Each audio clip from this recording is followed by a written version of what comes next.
Depois de 3 anos longe, eu estou de volta ao Pelos Caminhos da Fé. Minha querida amiga Catarina Jatobá, que esteve à frente do programa, agora vai para uma nova missão na Terra Santa. Mas continuamos daqui, porque divulgar a cultura e as belezas turísticas do nosso país através de verdadeiros exemplos de fé é o que queremos mostrar no Pelos Caminhos da Fé. E para começar, vamos conhecer a história do Frei Antônio Moser. Nós já o conhecemos como um homem intelectual, dos livros, da TV, mas hoje vamos conhecer um pouquinho da intimidade dele. Como bom brasileiro, a história dele também passa pelos caminhos da fé. O ano é 1939. A cidade, Gaspar, Santa Catarina. Em uma família profundamente religiosa, nasce Antônio Moser, filho caçula de Ângelo Moser e Elizabeth Bailler Moser. Desde criança, rezava com a família 3 terços todos os dias, de manhã, ao meio-dia e à noite.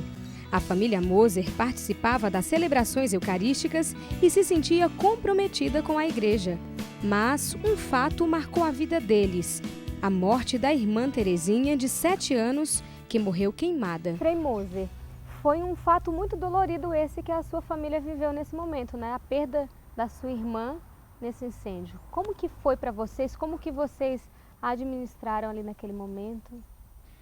Olha, era uma sexta-feira santa, todos os adultos não, porque eram, digamos, uma família muito grande, mas os que eram mais crescidos foram para a igreja com os pais. E em casa ficaram os menores com uma irmã um pouco mais velha, de 15, 16 anos, que deveria cuidar de mim e dessa irmã. E como era frio, não é? Era na Páscoa, perto da Páscoa, era frio lá no sul, em Santa Catarina, ela sentou-se junto ao fogão, um fogão a lenha, e estava com um vestidinho de seda e pegou fogo. E até a minha irmã se dar conta e poder abafar esse fogo, ela se queimou assim em 3º grau, 4º grau, quer dizer, praticamente ficou toda queimada. E aí de madrugada, então já no sábado santo, a minha mãe me despertou dizendo: a Inha morreu. A Inha era a Terezinha, morreu. Evidentemente isso foi um impacto muito grande. Eu me lembro como hoje, eu devia ter 4 para 5 anos, me lembro dela no caixãozinho, não é? E depois também na hora do enterro. Isso marcou muito. A minha família, ela sempre foi muito religiosa, mas esse fato, ele foi mais importante ainda no sentido do aprofundamento da religião enquanto caminho da cruz e da ressurreição. O senhor teve também um momento marcante da sua religiosidade ali já na infância, né, filho? Teve. Quando eu ia para as missas, para ser o coroinha, era no inverno, era muito frio e eu ia no escuro. Só que para ir à igreja que fica no alto, é uma igreja imponente, a igreja de Gaspar, ia, digamos, passando pelo cemitério. Era o caminho. Sozinho? E eu sozinho, com medo, evidentemente, não é, do cemitério. Então eu subia correndo o morro, não é? E até chegar num local onde tinha uma imagem de Nossa Senhora, não é? E uma imagem com uma única lâmpada, porque naquela época, imagina, lâmpada, uma única lâmpada. E eu chegava lá, eu dizia: estou salvo, porque já tinha escapado do cemitério. Agora, sua mãe, além do seu pai, que nesse momento teve uma postura que acredito que deu uma sacudida, não? O que eu quero da minha vocação, né? Em 75, a minha mãe, ela teve um grande susto e ela perdeu um pouco a noção das coisas e, sobretudo, foi definhando. E um pouco antes da hora da morte, na época não era assim que você pegava o avião e ia para casa, era uma coisa extraordinária. Eu fui lá para me despedir dela e aí naquela penumbra ela me falou: eu quero lhe dizer uma coisa, você não é o padre dos meus sonhos, porque quando você nasceu, na noite que você nasceu, eu vi você como um franciscano trabalhando com o povo. Então, deixa de trabalhar com doutores e vai trabalhar com o povo simples. E aí começou uma outra etapa da história, que é Rio do Ouro, não é? Que foi a primeira comunidade e, por sinal, se chamando Santo Antônio do Rio do Ouro. A comunidade do Rio do Ouro fica na Baixada Fluminense, no Rio de Janeiro, e é caminho para a cidade de Petrópolis. O início da região se deu nos tempos coloniais com a primeira linha férrea construída no Brasil. O desenvolvimento trouxe os problemas sociais e o aumento da criminalidade. Carmen, você que sempre foi muito atuante aqui na comunidade, como que a comunidade vivia naquela época? A região vivia, né, com a criminalidade, e o que a igreja, a comunidade de fé, fez mudar nessa região? Pois é, quando o Frei Antônio chegou aqui, Frei Moser, né, para vocês, para nós é Frei Antônio, nós não tínhamos nada, né, estrada, luz, era mesmo um lugarzinho muito pequeno, mas sem condição de vida, qualidade de vida. E depois que ele veio, que foi a luta, conseguimos construir a igreja, realmente tudo mudou. É o que eu falei, ele não só construiu a igreja de pedra, mas construiu a igreja viva, né? Essa igreja que fez com que a gente olhasse, no olhar da palavra de Deus, o que a gente poderia fazer para poder mudar a nossa vida. Antes disso tinha violência, né? Cada final de semana, se olhar, tinha um morto. Ah, morreu fulano, mataram fulano, ou fulano está assaltando. Então era muito assim, muito violento. Se tinha uma festinha, a gente ficava preocupado. Pô, será que fulano vai vir, vai matar alguém? Né? Mas a gente foi aprendendo a conhecer esse Jesus e a nos libertar, a correr atrás dos nossos direitos. Agora, para ver uma comunidade de fé, precisa ver essa unidade, tanto do sacerdote como do leigo, né? Você, Carmen, precisou também tomar uma postura, porque o sacerdote não consegue fazer sozinho. Não né? consegue. Então, como foi para você descobrir essa vocação, que é uma vocação, ser tão efetiva, tão concreta ali na atuação na igreja? Eu acho que tudo parte da palavra de Deus mesmo, da força que a gente busca ali. E da comunidade também reconhecer, né? Eu sou assim, claro que uma vez um amigo me disse, ninguém atira pedras em árvore que não dá fruto. Claro que você tem os lados críticos, até ele, como sacerdote que fez tanto, sempre tem alguém que vai falar mal. Mas, por outro lado, a gente tem que... O Frei Antônio sempre falou, Carmen Lúcia, você tem que aprender a engolir o sapo, porque eu era meio estourada, né? E ele também me ensinou isso, a me controlar o meu temperamento. Foi um grande desafio para a comunidade, mas para o senhor também, chegar numa região onde tudo estava tão fora do lugar. Como que foi para o senhor ver uma realidade e depois conseguir tocar também nessa mudança toda das pessoas? Bom, como eu sou o 13º de uma família, então era o mais mimado. E como eu voltei com o doutorado debaixo do braço, doutor em teologia, não é? Eu gostava assim muito de me vestir muito bem, os sapatos e tudo. E depois também, nunca fui de muita comida, mas você tem que comer uma comida assim, macarrão, meio frio, ou tomar um café numa xícara que não estava lá muito limpa, era muito difícil. E uma das coisas mais difíceis foi exatamente isso. O pessoal daqui, como de toda a Baixada, é muito afetivo. Então eles pegam um abraço e dão um beijo. E aí as velhinhas chegavam, davam beijo, né? E tudo bem, mas aí eu aproveitava e dava beijo nas novinhas também, né? Que ninguém desconfiava de nada. Não, é apenas para dizer, houve uma mudança nesse sentido da afetividade, do trato humano, de não viver assim distante, não é como ela observava. Não podemos estar distantes do povo, a gente tem que estar junto. Depois também mesmo enfrentar os desafios no sentido das ameaças, não é? Eu não quero dizer o nome, não é, de quem ameaçou várias vezes, por causa da terra, por causa dos terrenos, brigas e coisa que vale, mas a gente tinha um certo receio. E o Francisco depois poderá até dar um testemunho, não é, de alguém que o ameaçou, não é, quando estava representando o Cristo na cruz, não é, o ameaçou de morte. Em outras palavras, a gente corria risco sim, e eu aprendi a enfrentar sem ter medo de morrer. Enfrentar o medo para continuar a construir a comunidade que não se curvou diante dos obstáculos e seguiu firme no caminho de fé, formando mais homens de Deus. Nesse tempo aconteceu um incidente com um bandido que tinha aqui, e ele estava numa casa vigiando a casa, e ele rondou por lá e o caseiro ficou com medo e deu um tiro para cima, com uma arma caseira. E ele achou que fosse eu, porque eu estava na lâmpada, entendeu? Então, na época do teatro, a gente sofreu muito essa ameaça, ele dizendo que ia me derrubar da cruz, que não sei o quê, porque tinha atirado nele. E a gente não podia explicar porque ele era uma pessoa sumida. Então o Frei Antônio ficou com muito medo, o Frei Paulo ficou com muita cisma disso, contratou guarda de segurança, etc, etc. E a comunidade não queria que eu fizesse o teatro. Até porque eu estava muito exposto numa cruz, né? Aí eu falei assim, não, vou fazer. Já perdemos tempo, já ensaiamos e a gente vai fazer o teatro. Um pouco de medo, receio, mas confiante. E assim o teatro aconteceu, entendeu? E foi aparentemente um sucesso.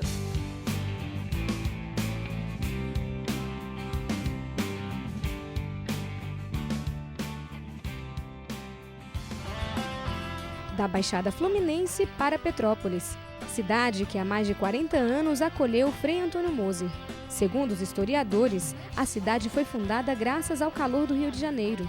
Dom Pedro II e toda a realeza, incomodados com as altas temperaturas da então capital federal, buscaram um lugar com o clima ameno da serra para passar os meses de verão. Palácios foram erguidos e hoje a cidade preserva várias construções da época.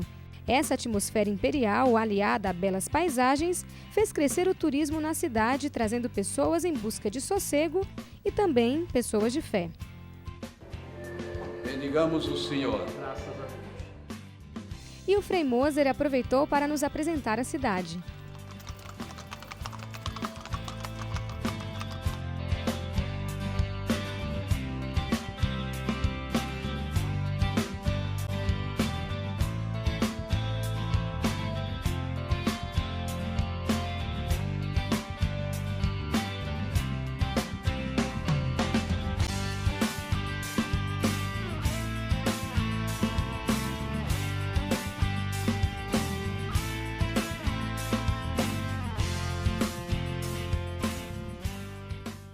Um traço marcante na personalidade do Frei Antônio Moser é o gosto pelas igrejinhas. Quando chegou a Petrópolis e inspirado por essa paixão, ele participou da construção de 16 comunidades e ajudou a despertar nas pessoas o interesse pelas atividades pastorais e paroquiais. Sandra, você esteve presente no início da construção da comunidade Santíssima Trindade. Como que foi as missas que eram celebradas na sua casa? Como foi esse momento inicial? Então, o Frei Moser colocou lá conosco Frei Laerte, Frei Carlos Nunes e Frei Paulo Santana, e eles presidiam as celebrações durante 2 anos. Eles presidiam as celebrações lá no quintal, lá da minha casa. E logo após o Frei Moser vendo, né, que realmente o povo estava interessado, participando, então ele iniciou as missas, né, fez a abertura ali, assim, com a participação muito boa da população, e logo após ele colocou a missa para acontecer mensalmente. Então foi, logo após, também teve toda uma emoção de, imagina, com certeza, ter a graça de celebrar no quintal de casa a missa. É verdade. A sala da minha casa era assim, o local, a sacristia, né, o local onde ele se paramentava, né, o Frei Ronaldo chegou a atender confissão também. Assim, é a graça de Deus, né? Porque as coisas de Deus acontecem quando Ele quer. E aquele local já era predestinado. E a Dona Maria, que é da comunidade Bom Jesus, também essa comunidade ajudou a senhora a exercer a fé, né? Ajudou e ajuda muito, né? Eu participo bem da igreja, com tudo que precisa fazer eu estou lá. E com a presença do Frei Moser, né? Que ele sempre dá uma força muito grande para a gente, graças a Deus. Com todas as perdas que eu tive de marido e filha e a doença do meu filho, mas eu não me sinto desamparada nem por Deus, nem por meus amigos. Graças a Deus, a comunidade me ajuda em tudo para crescer minha fé. E a senhora dizia que não vivia tanto Não, eu não exercia a minha fé lá na igreja, né? Ia à missa em outras igrejas, não trabalhava ali mesmo. Ali para mim era mais passeio. Agora não, eu participo da igreja, eu vivo a minha fé dentro da comunidade. A espiritualidade não é apenas o momento onde nós nos colocamos em oração.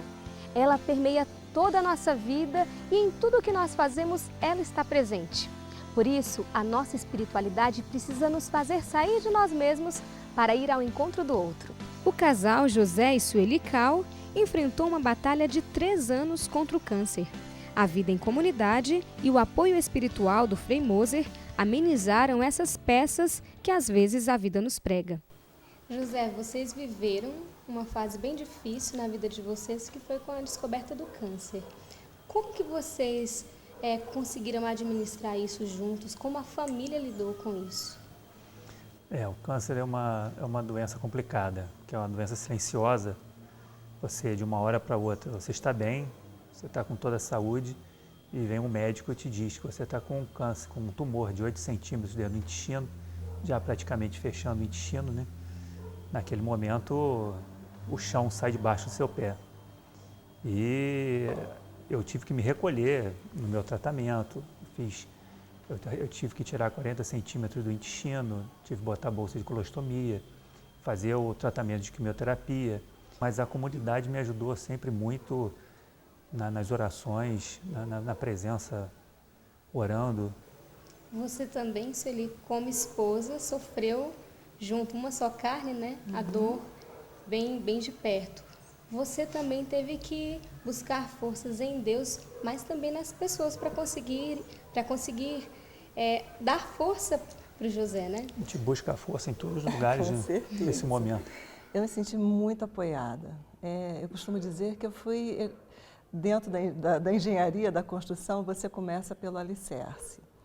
E essas pessoas me deram a força necessária para que eu me sentisse realmente com um alicerce sólido.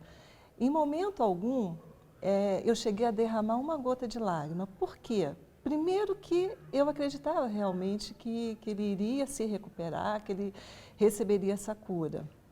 E o Frei sempre passava para mim, força, tenha fé. E eu acho que esse fato de acreditar, eu também passei para ele, porque eu tinha certeza de que ele ia ser curado. E dentro das comunidades, o carinho, eu me sentia, sempre que chegava ou no Gulf ou na Santíssima Trindade, era um abraço, olha, eu estou rezando por você, eu estou rezando pela sua família. Então você se sente confortada, é o encontro com o Frei, é o apoio, é o carinho. Então foi um período em que eu me senti realmente muito amada, protegida. Como foi esse processo para a amizade que foi sendo criada entre vocês? A partir a Santa Clara realmente foi o pontapé inicial. Aqui eu conheci um pouco mais o Frei Moser. E conseguia ver o poder de transformação que ele irradia onde ele entra. E isso veio acontecendo dentro das outras comunidades também. Defini-lo com uma palavra é impossível, é um conjunto de palavras. E uma delas realmente é a transformação. E uma outra, eu acho que é a inspiração. Ele consegue tirar o melhor das pessoas, mover essas pessoas a trabalhar. Eu vi isso dentro das comunidades. Não só a comunidade de fé, mas eles se juntam, é um mutirão que é formado, vai virar uma laje. Quantas vezes eu vi o Frei Moser até carregar balde de concreto, né? Ajudando, participando, andando. Desde as pessoas que ficam na cozinha fazendo lá o cachorro-quente para o final dos trabalhos. Então, esse foi um processo. A minha admiração por ele, que já existia, foi aumentando. Eu acho que eu não tinha tido ainda a oportunidade de agradecê-lo por ter confiado em mim, por ter me levado, me acolhido dentro dessas comunidades, porque o meu crescimento foi muito grande. Estar presente com aquelas pessoas, fazer parte da vida delas. A minha aproximação maior com o Frei Moser foi justamente quando ele começou a trabalhar na instituição do Terra Santa. Eu sempre vi o Frei Moser como o diretor-presidente da Vozes, o intelectual que faz palestras internacionais, o autor de livros. E quando ele entrou no Terra Santa, que eu pude ter mais contato, que eu vi o lado divino do Frei Moser. Ali eu vi que realmente ele não tinha a menor necessidade de passar o estresse que ele passa, o perrengue que ele passa para conseguir doações, para conseguir donativos, para conseguir recursos. Não teria a menor possibilidade de fazer isso, e ele faz justamente por amor. Ele faz justamente porque tem o lado realmente divino. Em uma das mensagens do Papa Francisco, ele diz que é essencial promover a cultura do encontro e do empenho pelo bem comum. E é exatamente isso que o Frei Antônio Moser faz ao orientar um grupo de casais que participa das equipes de Nossa Senhora. Uma comunidade de fé que procura a felicidade através do Evangelho, da vida comunitária e da ajuda mútua entre os casais nela envolvidos. As equipes de Nossa Senhora, para nós, casal, eu acho que ajuda a aprofundar cada vez mais a nossa espiritualidade.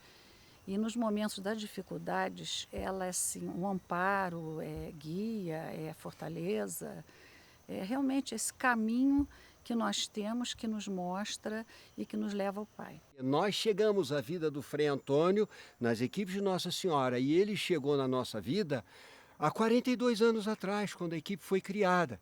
E durante esses 42 anos, eu vou te dizer, nós caminhamos juntos, nós evoluímos juntos, nós trocamos informações juntos e ele sempre procurou trazer para nós aquela visão espiritual, enquanto nós levávamos para ele a visão de casal, a visão de paz, a visão de família. Por quê?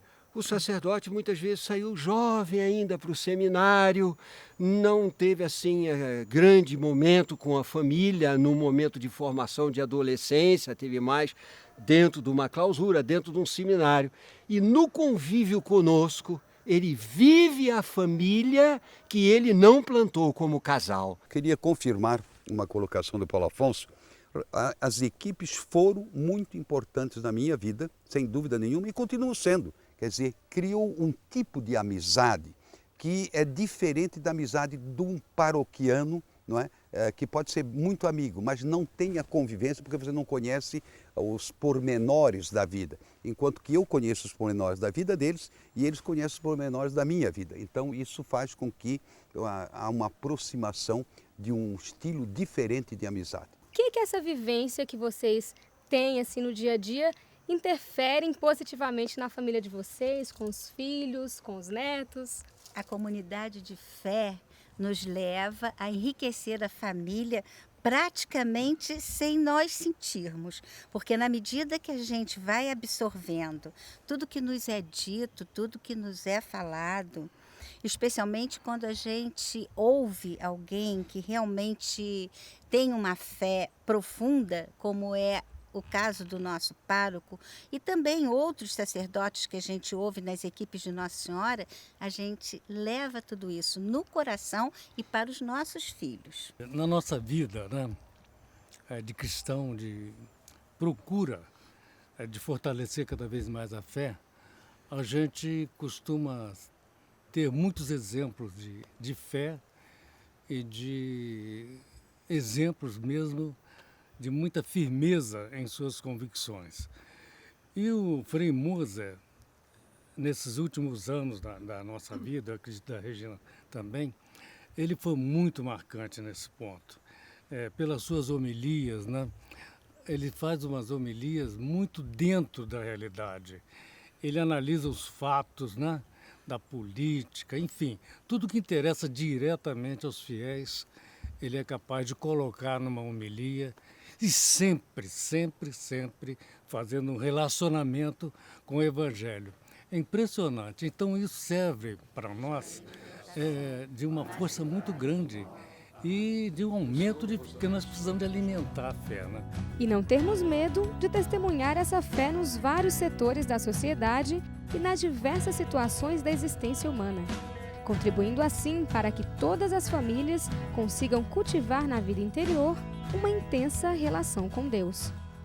E a gente conversou sobre muita coisa, ouviu muita gente falando a seu respeito, mas o senhor, quem é o Frei Moser para o senhor? Como que o senhor se define? É muito difícil essa pergunta. Eu diria o seguinte, eu estou com medo, não é, do juízo final, porque a quem muito é dado, muito é exigido. E eu devo realmente reconhecer que Deus me deu muitos talentos. O senhor é muito versátil, faz muitas coisas ao mesmo tempo, é muito prático e isso pode gerar nas pessoas uma imagem de o Frei Antônio Moser distante, frio. Como que o senhor O que o senhor diz disso? A sua pergunta tem cabimento. Tem muita gente que tem medo de mim, sabe? Muita gente tem medo. Antes de conhecer, só ouve falar, então vê o que vai acontecendo lá no Instituto Teológico Franciscano, no Terra Santa, Editora Voz, e eles então têm assim um certo receio de se aproximar. Mas na medida que vão conhecendo, nas várias comunidades ou mesmo no trato social, eles vão vendo que não é nada disso, que a gente é muito humano, que a gente tem muitas fragilidades como qualquer ser humano, como diz o Papa Francisco, eu também sou um grande pecador. A gente pode ver o Frei Antônio Moser como um homem realizado.